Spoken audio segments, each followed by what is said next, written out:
You have been sentenced to 22 years in prison.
Today we come in with another episode of Felon Vision.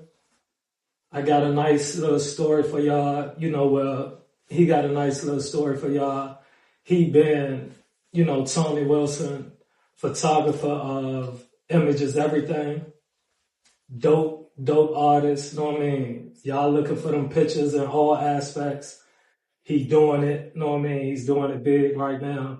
But, my platform, reaching out to people, that changed their lives, that took a bad situation and overcame it and was able to take things to another level.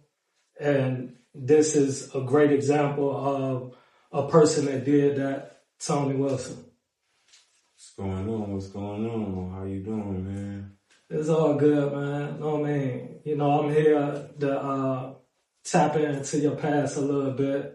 My platform talk about, people that had hiccups in the early stages of their life, was down the wrong path. Absolutely. And, overcame a lot of things. Know what I mean? The way I can relate to your channel, your platform, I see it like this. I was definitely in the streets, early age, did some things.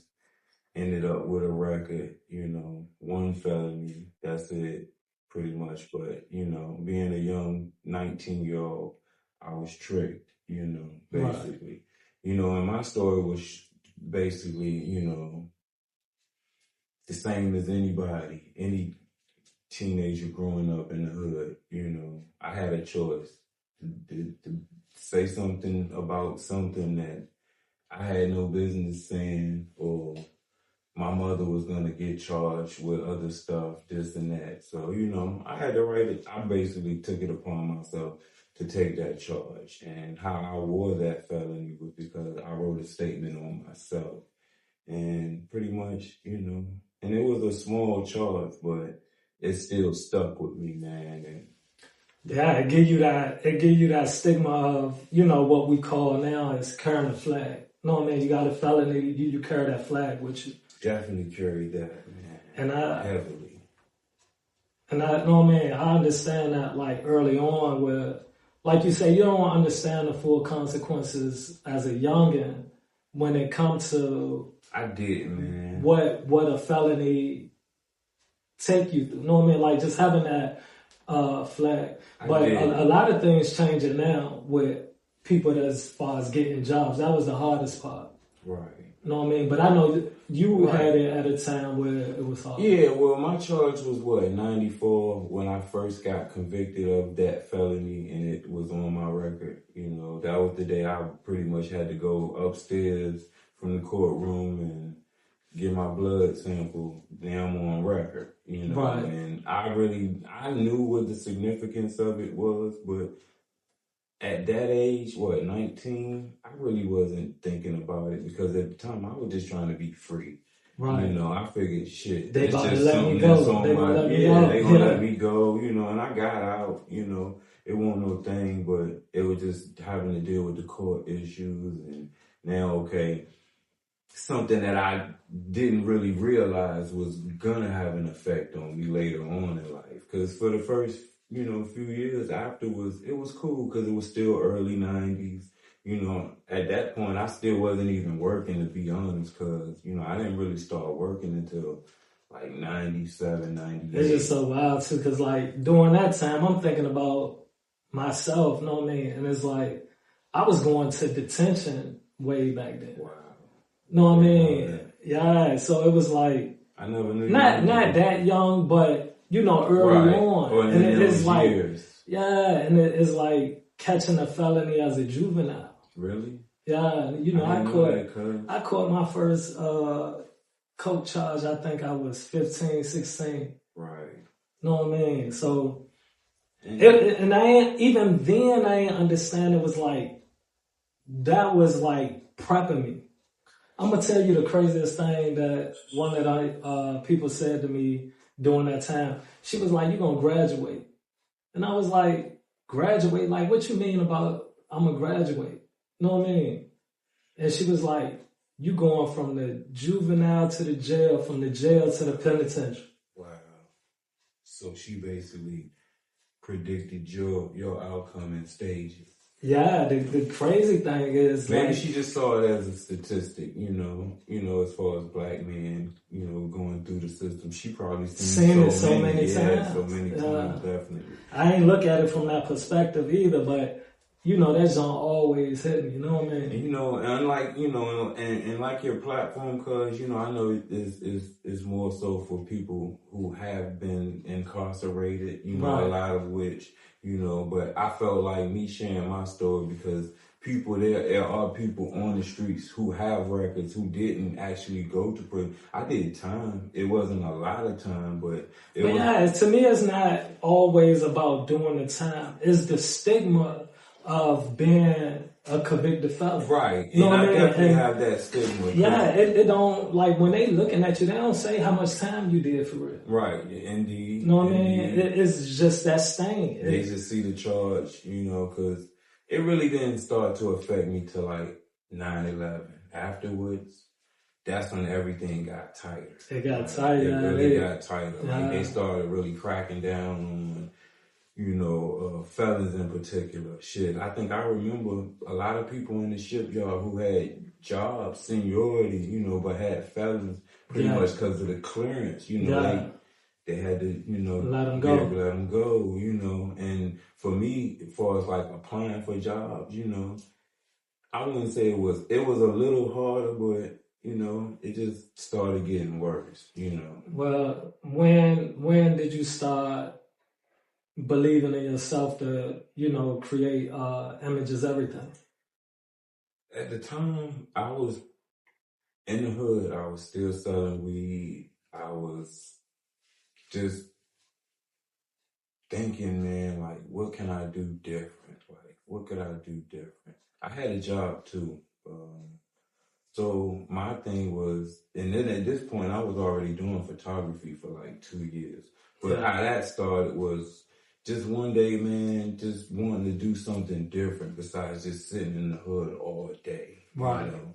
So, you know, me, I'm a geek, man. I'm, you know, big kid at heart. So I wanted to buy a camera, you know. I bought a camera. I just thought I was going to buy a little small, cheap little camera, something to take pictures of. Right. You know, because this is at the point where I'm starting to really get into computers. You know, I always really been into them, but, you know, now it's like they're more advanced now. Right. You got the internet, you know, you got different programs, you know. It's just, it really took off. Right. You know, so when I bought that camera, it was just like, wow, you know, I just really didn't anticipate it going the way it did. You know, it took off. It didn't even really take off because at first it was a struggle. You know, it was more so just for a hobby, just something to, a passion, something you love, to occupy my mind. What had you into art though? Like, what did it start for you? Always been into art. You know, I was freehand drawer. You know, I did all types of art. Art just encapsulates me, man. It's just something that just was always a part of me. Right. I feel like that too. Like, art, you know, come in all forms, whether it's music, whether it's, you know, photography, whether it's drawings. Tattoos, you know, that's art. People look at my tattoos you're a and canvas. they assume it's gang tattoos, but it's not. These are just bits and pieces of art that represent art. Me, man. You know, that's it, you know. But photography was just another means. I just like technology, and the technology, of course, changed. Cameras are digital now, you know, and after me going to school, I learned film. I was in the dark room processing film. Yeah, you went through them stages. You know, doing the pictures, watching them pop out in the water. You know, shit was amazing, man. But that's a different kind of art form too. Oh man, I loved it. That's man. like whipping it up, cooking it up in the sense. Because back in the day, that was something you would drop off at Refco or, you know, one of the little photo mats at the mall. You know what I'm saying? Like, I don't think people really remember that, man. You know, I'm old school, but I remember a lot of things. They used to have like the little photo booth. You could go it was like a little draft. It was a little tiny little booth, like a guard booth. Yeah. But, you know, you drop off the film and stuff, come back, pick it up later at the store, you know. All that shit was always amazing to me. I always been into like Polaroids, little disposable cameras. You know, I would take trips to New York, buy disposable cameras, just taking pictures of the architect, the landscape, you know. It was just art, man. I love art, you know, but that was the new thing as far as like, for us the time. Cause this was around 2004 when I first bought my camera. So it was like, you know, I'm into the technology. I was 2 years in at this time. Yeah, seeing the technology had changed. You know, we was buying cell phones, man, with the cameras. You know, they started off 1 megapixel, 2 megapixels, and it just got better and better. But at one point, even before I bought a real camera, they had this phone. It was called a Hero, a HTC phone. It was an Android, but it had a little camera attachment to it. You know, I would walk around with it on my neck, but it was digital at this point, so I could take pictures of everything and just download it to my phone. And, you know, and that was like the beginning. And it wasn't even that. It was just all on your phone at this point, you know. And you really had no way to really like share it, you know. It was nigga technology at that point, but, you know, at some point it had to progress. And, you know, I bought a printer. That's when I really actually bought a camera. After I bought that printer, because I started printing pictures from my cell phone. And, so after you start like getting the technology together, start evolving with that, how did you start shaping your style? Or like, how would you even describe your style? Well, you know, being that I was visual, I would see a lot of things. Now, of course, you got the internet. I think it's MySpace. I'm looking. I'm seeing other people's pictures, other photographers, and it's like, oh wow, you know, like wow, how did he do that? Yeah, you know, and me, I just wanted to learn it. Like, how can I learn how to do this? And, you know, it just took off, man. And that's what made me go to school. Because once I realized it was certain things that I couldn't do, because I bought a program from Office Max. The program only cost $19, but I was making magazine covers with them, like taking people, kids' pictures, putting them on like a magazine, like a mock copy of the source, call it the baby source, or a little Feds magazine. You know, I started doing those before I even learned Photoshop, but it was a little bullshit program. And that's what it was just like, yo, you gotta learn more. And that's what made me go to school. Once I enrolled in school, started learning all the things that I needed, man, it was just like a wrap. After that, I had everything I needed, man. It's just like, I'm out in the world. But starting off, I was always a hustler. So my first year I bought a camera, I was doing my first wedding. You know, I was making little side money. You know, it wasn't nothing to brag on, but it was just a milestone for me to say, damn, I actually did it. When did you know though, like you had to pivot? You know, from making that transition from the game to what you have going now. I basically got tired of selling weed, man. You know, that involved me sitting in the hood or riding around or being in place to actually just get rid of that shit, and that shit just got tiring, man. Like, I literally just got tired of it, and, you know, I didn't leave the game with no bad blood. Shit, I didn't leave the game with anything, to be honest. Only thing I can really say that I did or left with was the fact that I bought equipment before I stopped. At the end of the day, nigga, you won. Man, you know, it was hard, but it was still hard because once it started to settle in, you know, I left with a job and it was like, okay, everything is cool. You know, the transition was easy, but once the felony kicked in and times changing and jobs, you know, different, it just got worse, man. And, you know, the jobs became scarce and I didn't have a job, so this couldn't support me. It wasn't like I was taking off in a way that my business was consistent. Because, you know, in the first 5 to 10 years, sometimes, you know, those businesses, you know, it's basically a failure, man. Yeah. You know what I'm saying? You got to just stick with it. And they say they know within the first 3 to 5. Right. You know, but it was always a passion. I always still had a fuel for it. Like, whether or not I was making money, it was just something that kept me really literally sane, because at this point, I'm at my lowest point. Like, literally at my lowest, you know.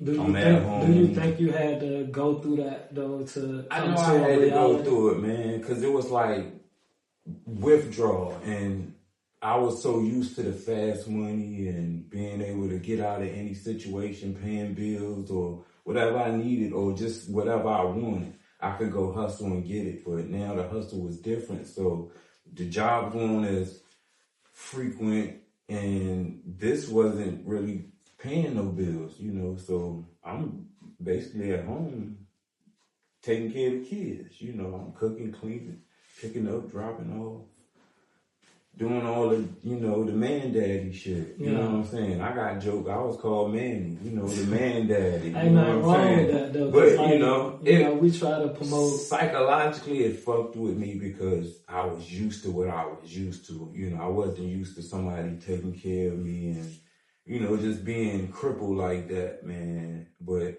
I really felt like I needed to go through that in order to, like, really realize who I am and what I'm capable of, and it really changed. I think like man.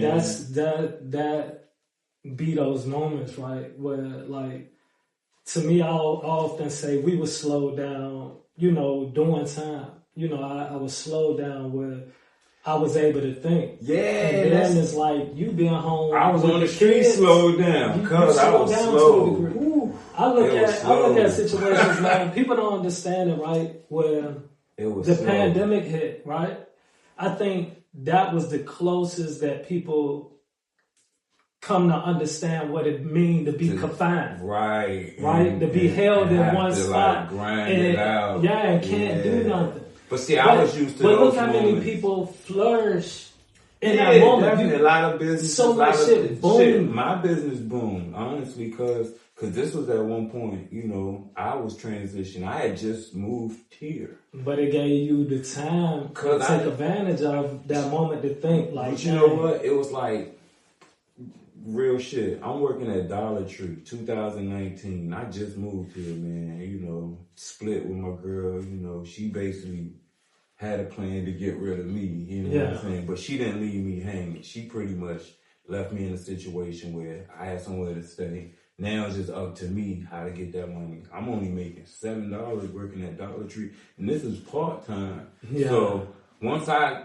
broke free from that, because what I didn't realize with me and my passion, it was other people that got in the way of me actually flourishing as far as financially.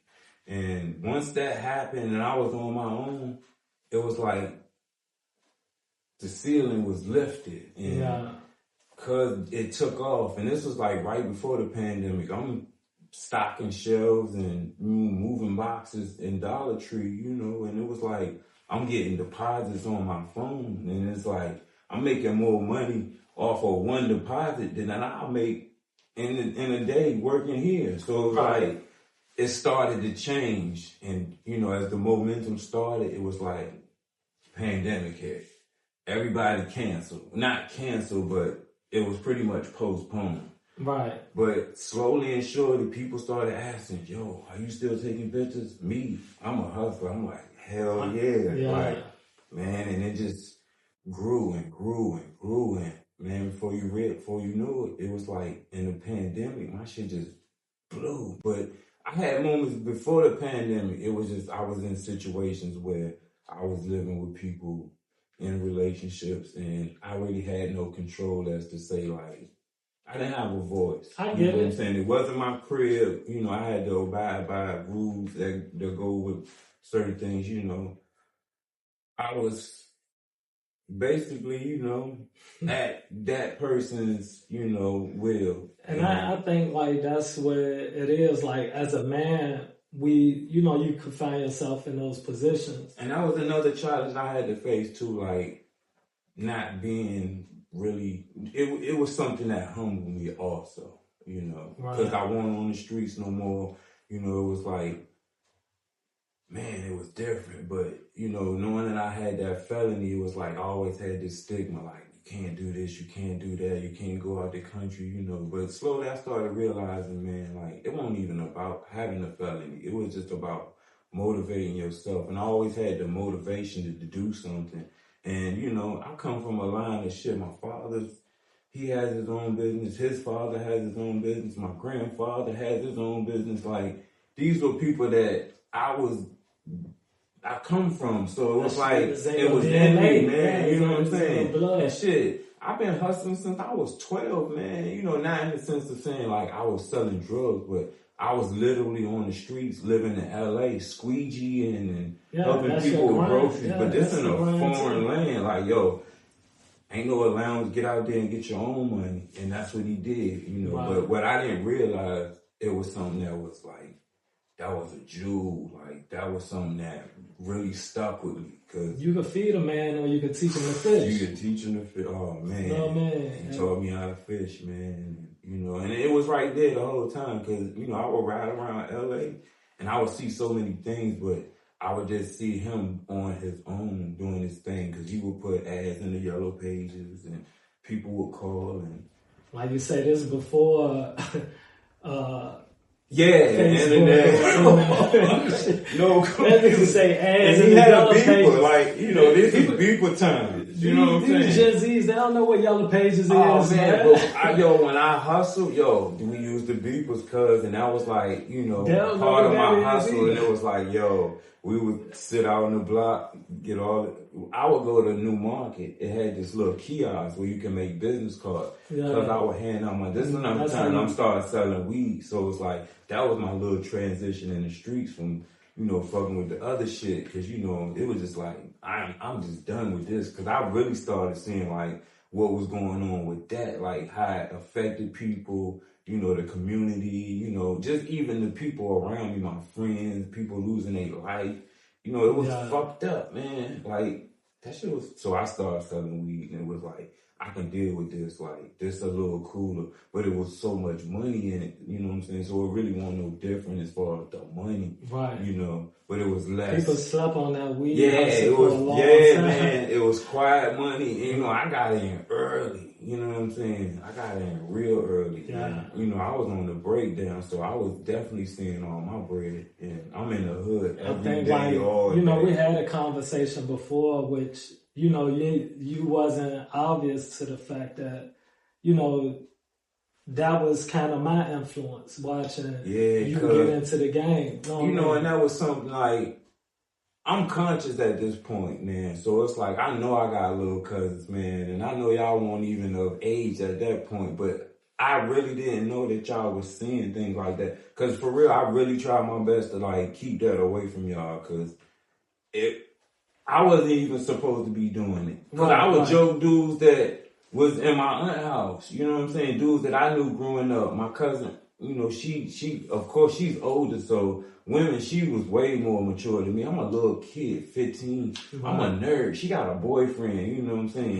You know what I'm saying? She dealing with a whole set of things, challenges, you know what I'm saying? I'm just green. I'm still green at this point. I'm like, yo, selling drugs and smoking weed, that wasn't my thing, you know what I'm saying? It just won't, but it was just a life that I wasn't really aware that I was about to face, like, Right. and it became real. But you know, it still was natural, of course, because you know I'm from the hood, so everything we did was natural. But knowing that I didn't want to get into it, I never wanted y'all to like see that, you know, and it wasn't really something I glorified, but it was just No, that was I just don't the think, like you streets, said, it man. wasn't necessarily promoted. It was just lived. You know what I Right, mean? but I really didn't think y'all seen that, man. Nah, I but that's really it. tried Yeah, to hide that, man. we definitely vigilant. Know what I You mean? know, Like, and I didn't know you saw that for real, you yeah. know, because, you know, I'm the youngest of the generation. Right, But right. And, you know, because your I mom. had a different eye. Because I had a whole different respect for your mom because she was, of course, growing up into the in the church. church. Yeah. And while I'm hustling,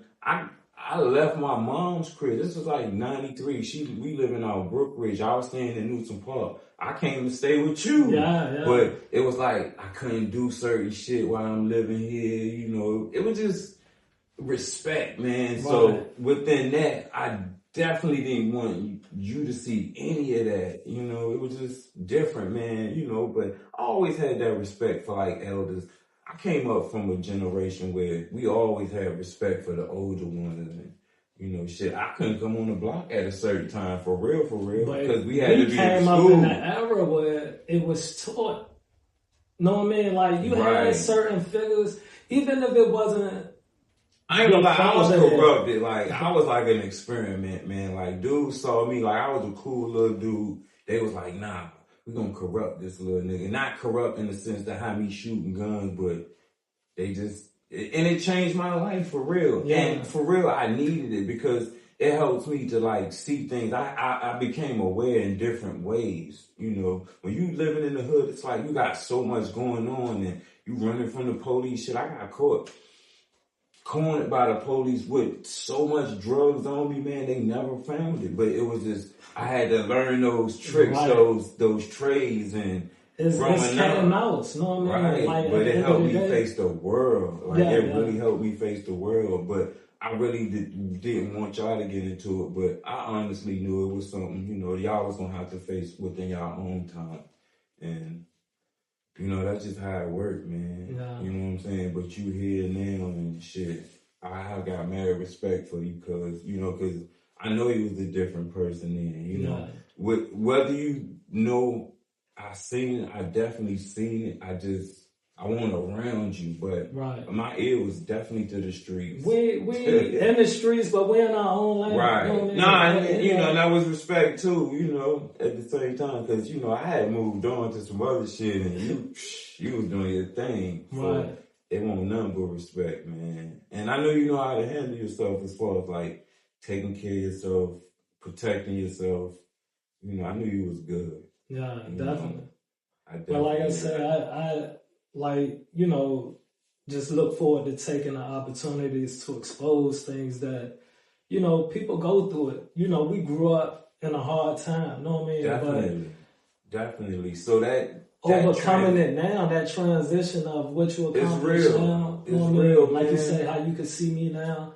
I just want other people to know, like, we human at the end of the day. Definitely, man. Know what I mean? And I'm passionate, you know, I'm when it comes to my work, I'm real sensitive. Yeah. You know, I don't tend to show that because it's all about what the people want. That's your baby. Like, you know, but, you know, sometimes people fuck with my art, man. You know, I'm going to just put it out there. But, you know, it's all love, though, because as long as I get the people what they want, I'm happy. Right. You know, just to see that smile. Well, you providing a service. You know what I mean? But like I said, something about your style, something about your art that have them gravitate to you. I definitely have. But they got their visions too. And just, you know, as an artist, you know how to execute what they're looking for. Absolutely, man. You know, I get a lot of inquiries as far as, can you do this? Can you do that? And, you know, I look at it and in my mind, I'm like, it's easy, you know. But it's what they want. And it's just